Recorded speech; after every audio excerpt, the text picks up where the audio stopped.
Yo tout le monde, c'est Yoxas. On se retrouve aujourd'hui pour une vidéo où on va parler de Emily, du coup, le nouveau perso. Donc je vous le mets en image, ça je pense que vous l'avez pas.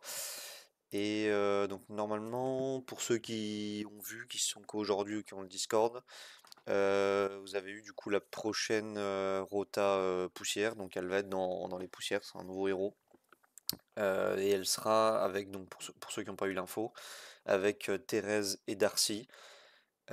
Si vous êtes déjà à 2 sur 2 dans les poussières, ça sera forcément elle qui tombe. Ça sera elle en vedette dans les trois persos.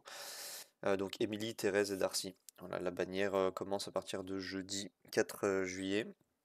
Donc Emily sera un perso bois de la faction des Sylvains. Donc celle avec Natasia, Cornoir, compagnie. Donc c'est un autre healer et qui peut raise un peu différemment de Natasia. Donc on va voir le kit ensemble. Malheureusement, je peux pas vous l'afficher, mais voilà, je vais vous dire ce qu'elle fait en vous montrant donc sa photo. Donc pour son trait, dans la version non ascend, quand un allié meurt, ça retire tous les effets négatifs sur Emily et elle gagne un tour bonus. Donc plutôt un effet qui pourrait être cool, notamment avec Sovan, hein, où on a besoin qu'elle meure. Voilà, on va se full cleanse et gagner un tour bonus. Donc un peu à la SSA, sauf qu'on contre-attaque pas, juste on se cleanse et on gagne un tour bonus. Ensuite, si elle est Ascend, donc j'imagine un A5, c'est pas précisé, mais il n'y a plus trop de A2 maintenant. C'est la même chose. La seule différence, c'est qu'elle peut le faire 2 fois par cycle. Et si un ennemi décède, elle reset donc son ability spéciale. Donc je vous dirai ce que c'est après. Mais du coup, elle peut donc, sur 2 morts d'alliés, se cleanse tous les effets négatifs et ensuite gagner un tour bonus. Elle peut le faire 2 fois. Donc elle peut jouer jusqu'à 3 fois au T1 si vous avez 2 persos qui meurent. Ce qui du coup pourrait être intéressant, mais qui est pas trop logique avec son kit selon moi. Un support qui joue plusieurs fois, c'est pas non plus la folie. Donc je suppose d'ailleurs que ça sera un support, ça nous a pas été dit. Mais voilà, au vu de son kit, je suppose que c'est support. Donc le S1 qui ressemble beaucoup à celui de William.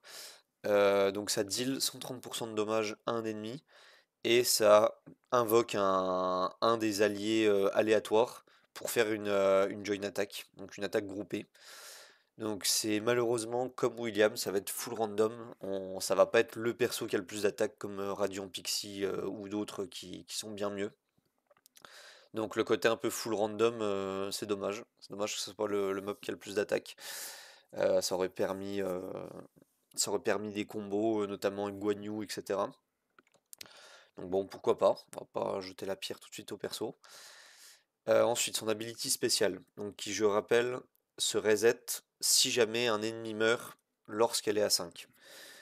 Donc l'ability spéciale, ça retire 2 effets négatifs de tous les alliés et ça heal donc la cible. Donc ça va être un sort de zone pour retirer 2 effets négatifs à tout le monde et ça heal uniquement la cible principale du sort. Donc un peu à la Wensafiel sacré, le S2, pour ceux qui la jouent. Ça pose une défense plus sur toute l'équipe, mais ça ne heal uniquement que la cible principale. Et c'est précisé du coup que le heal dépend des PV max de Emily. Donc voilà, un support qui va falloir jouer axé sur les PV, donc rien de. Pas une grande nouveauté ici. Et l'ultimate, qui est probablement du coup le sort le plus intéressant pour moi et qui peut faire que le perso soit intéressant. C'est un raise, donc c'est pas la Dark Castle où c'est un raise provisoire, visiblement. C'est plutôt à la Natasia où c'est un raise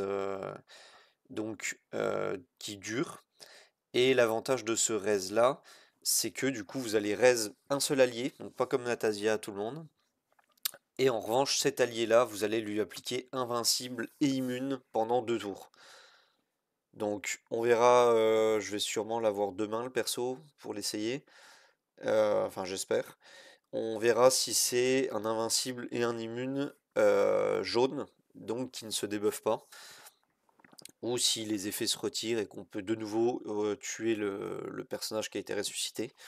Mais du coup là ça serait un raise qui rend invincible et immune le joueur. Donc ça peut être extrêmement fort sur des persos qui solo carry. Je pense notamment à Idril, hein, que voilà, il y a la dernière sortie qui révolutionne la méta. On n'en peut plus des esquives et des 1v4 de ce perso avec n'importe quelle équipe qu'on a.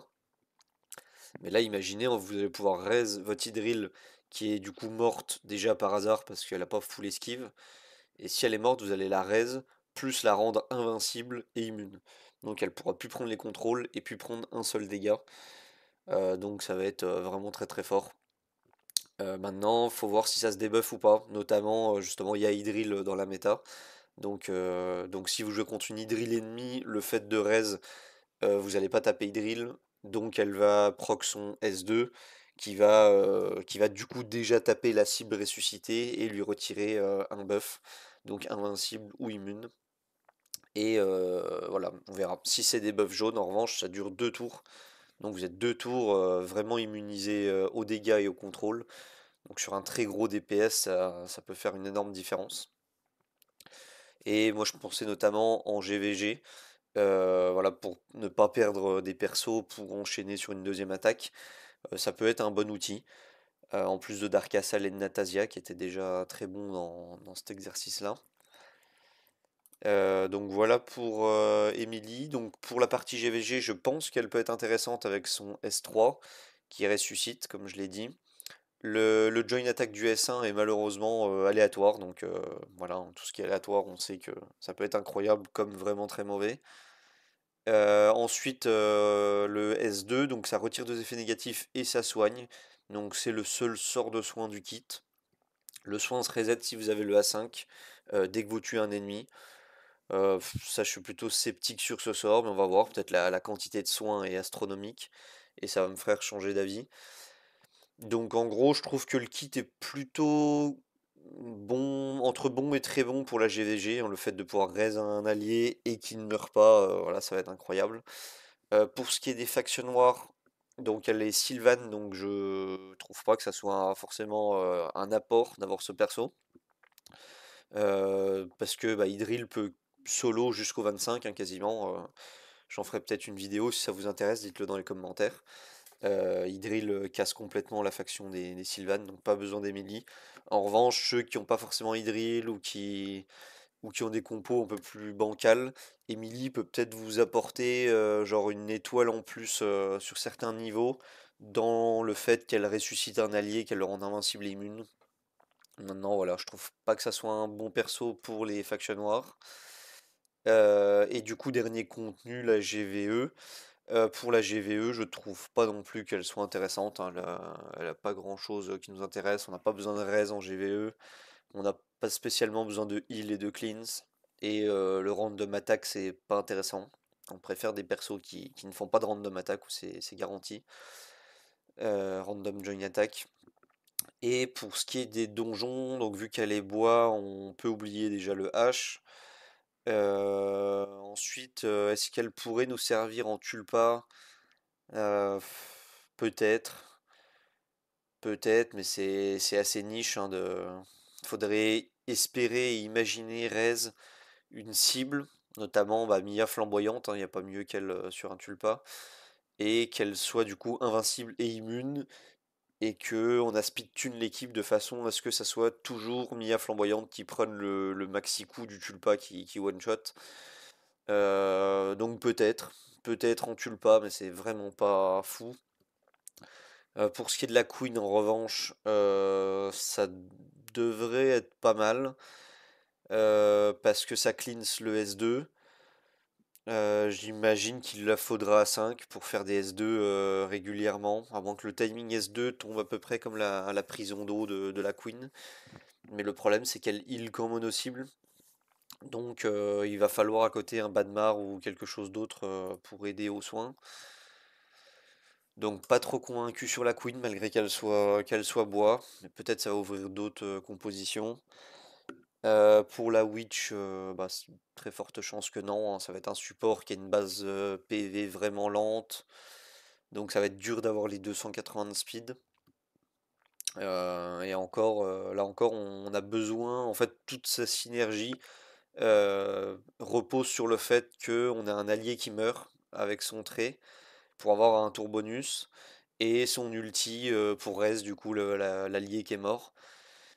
Donc en fait ça va être vraiment très axé PVP, hein, où en PVP on perd un ennemi, enfin un allié pardon, on va rejouer instant parce qu'on gagne un tour bonus et grâce à ce tour bonus on va pouvoir raise l'allié, le rendre invincible et immune. Donc je pense que c'est vraiment PVP tiers. Si vous jouez contre une Emily, il va falloir focus un perso que vous n'avez pas envie qu'il soit raise en étant invincible et immune. Donc comme par exemple un Zoltan. Sinon vous allez très vite vous retrouver à tuer toute l'équipe et il restera que Zoltan invincible et immune. Et dans ce cas-là, ça peut être perdu. Donc voilà, on a fait le tour de Emily. Sinon, qu'est-ce qu'on avait de nouveau? Donc la bannière, ça je l'ai dit. Et voilà, et donc c'est jeudi, c'est un événement 1 plus 1 qui arrive, donc pour ceux qui se demandaient, c'est bien 1 plus 1. Donc faites en sorte d'avoir au moins 2 pity, ça fait 4 légendaires, hein, c'est une des bannières les plus intéressantes du jeu, à ne pas rater. Voilà, je vous dis bon jeu, et à plus.